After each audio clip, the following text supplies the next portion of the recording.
کہ دنیا ادھر کی ادھر ہو جائے پر سجدہ نہیں. نماز جیسی بھی ہو دل لگتا ہو نہ لگتا ہو پڑھنی ہے فرض ہے.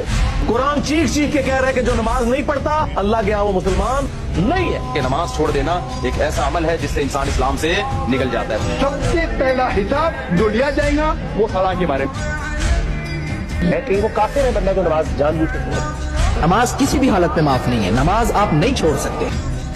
جو چیز فرق ڈالتی ہے نا مسلمانوں میں اور غیر مسلم میں وہ کیا ہے؟ نماز.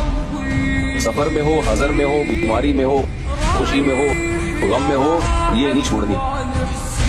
فرض ہے، فرض ہر حال میں ادا کرنا ہے. قبر حق ہے، قرآن حق ہے، محمد صلی اللہ علیہ وسلم حق ہے، پھر بھی نماز نہیں پڑھتا تو اس سے ایول انسان کوئی نہیں ہے.